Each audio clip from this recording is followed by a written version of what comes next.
এই মুহূর্তের বড় খবর, রানাঘাটে জোড়া খুনের অভিযোগে একজনকে আটক করা হয়েছে বলে জানতে পারা যাচ্ছে। সন্দেহভাজনকে আটক করে পুলিশ জিজ্ঞাসাবাদ চালাচ্ছে। গতকাল রানাঘাট পুরসভার 14 নম্বর ওয়ার্ডের তৃণমূল যুব সভাপতি এবং তার গাড়ি চালককে বাড়ি থেকে ডেকে নিয়ে গিয়ে খুনের অভিযোগ ওঠে। দুজনের শরীরে এবং মাথায় একাধিক আঘাতের চিহ্ন। যে ঘরে ডেকে এনে খুনের অভিযোগ, সেই জায়গাটা ঘিরে রেখেছে পুলিশ।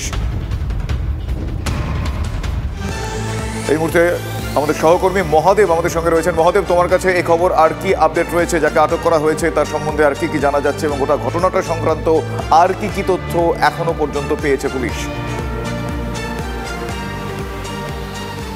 দেখো, প্রথমে তোমাকে বলি যে জায়গাটি, সেই জায়গাটি হচ্ছে, দেখো, একটি রাজ্য সড়কের পর একটা ঢোকার রাস্তা, আর সেই রাস্তার পাশে এই ফাঁকা জমি, আর এই ফাঁকা জমিতে এই জায়গাটি কিন্তু তার গাড়ি ছিল। সেই গাড়ির চাকা কিন্তু এখন পর্যন্ত দাগ রয়েছে, অর্থাৎ মাটি নরম থাকায় চাকা কিন্তু বসে গেছে।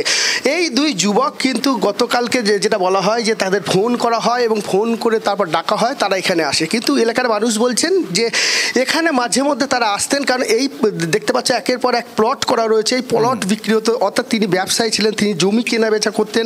আর এই যে ঘর রয়েছে, এই ঘর, যে ঘরে কাল তার মৃতদেহ পাওয়া গেছিল, এলাকার মানুষ বা প্রত্যক্ষদর্শীদের দাবি যে মাঝে মধ্যে তারা কিন্তু এখানে আসতেন এবং কি এখানে এসে সময় কাটাতেন, এমনটা কিন্তু জানা যাচ্ছে। সেই ঘরটা তোমাকে একটু দেখাবারও আমি চেষ্টা করব, যে সেই ঘরের মধ্যে এখনো পর্যন্ত রক্ত পড়ে রয়েছে, পুলিশ মোতায়েন রয়েছে।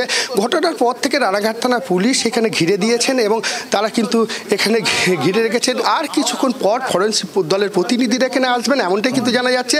আমি একটু ঘরটা একটু দেখাতে চেষ্টা করবো, যে যেখানে এখনো পর্যন্ত দেখো দরজা খোলা রয়েছে, এইখানে রক্তাক্ত অবস্থায় তারা পড়েছিল।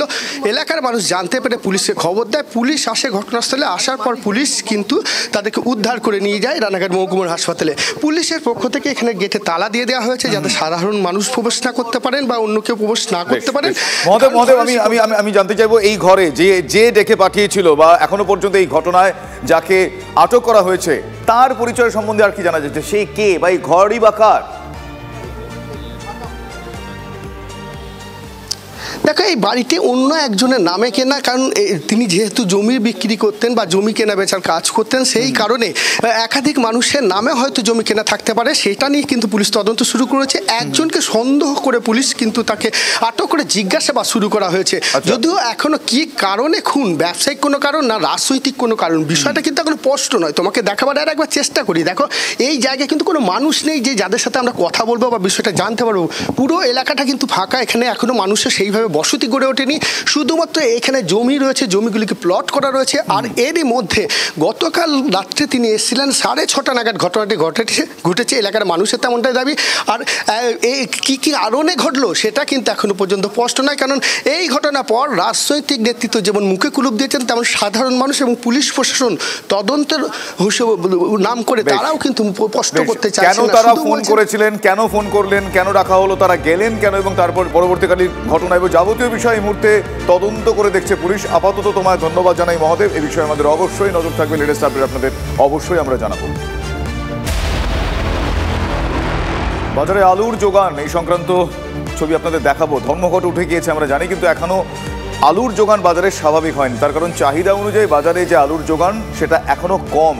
প্রশ্ন হচ্ছে কবে আলুর যোগান স্বাভাবিক হবে, দামই বা কমবে কবে, এ প্রশ্ন আমজনতার।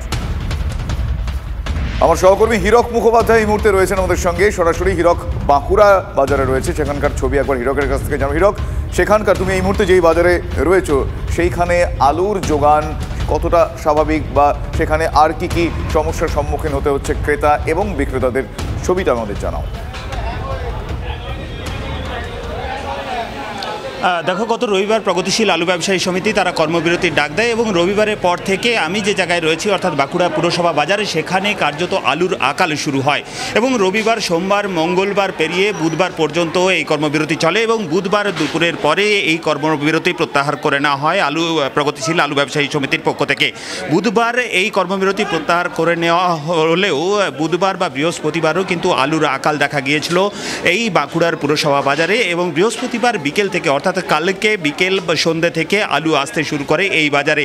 হিমঘর থেকে আলু বের করার প্রক্রিয়া শুরু হয় এবং হিমঘরের থেকে আলু বের করলেই তো শুধু হবে না, তার পাশাপাশি হিমঘর থেকে বার করে আলু বাজারে আনার ক্ষেত্রে একটা বিশেষ প্রক্রিয়া রয়েছে। সেখানে গ্রেডিং করা হয়, বাছাই করা হয়, আলু শুকোতে হয় এবং তারপর সেটা বাজারে আসে। এবং বলা চলে যে আজকে সকাল থেকে বাঁকুড়া পুরসভা বাজারে যে ছবিটা আমাদের চোখে পড়ছে, যে এখানে আলু কিন্তু আসতে শুরু করেছে এবং পাল্লা দিয়ে কিন্তু কমতে শুরু করেছে। দাম কোথাও 30 টাকা, কোথাও বড় জোর 32 টাকা কিলো দরে খুচরো আলু বিক্রি হচ্ছে। যদিও সাধারণ মানুষ বলছেন যে কর্মবিরতির আগে যে দাম ছিল সেই দাম সেই দামে কবে থেকে তারা আলু পাবেন সেটার জন্য হয়তো আরো 2-1 দিন অপেক্ষা করতে হতে পারে ব্যবসায়ী, খুচরো ব্যবসায়ী যারা রয়েছে। তার মানে এখনো পর্যন্ত যা পরিস্থিতি তাতে এখনো পর্যন্ত স্বাভাবিক হয়নি যোগান, এবং চাহিদা সেই মতন থেকেই গিয়েছে। ফলে যোগান আর চাহিদার যে এই মুহূর্তে যে বৈষম্য সেটা রয়ে গিয়েছে, কিন্তু আশা করা যাচ্ছে সময়ের সঙ্গে সঙ্গে এই সমস্যা সমাধান করা যাবে।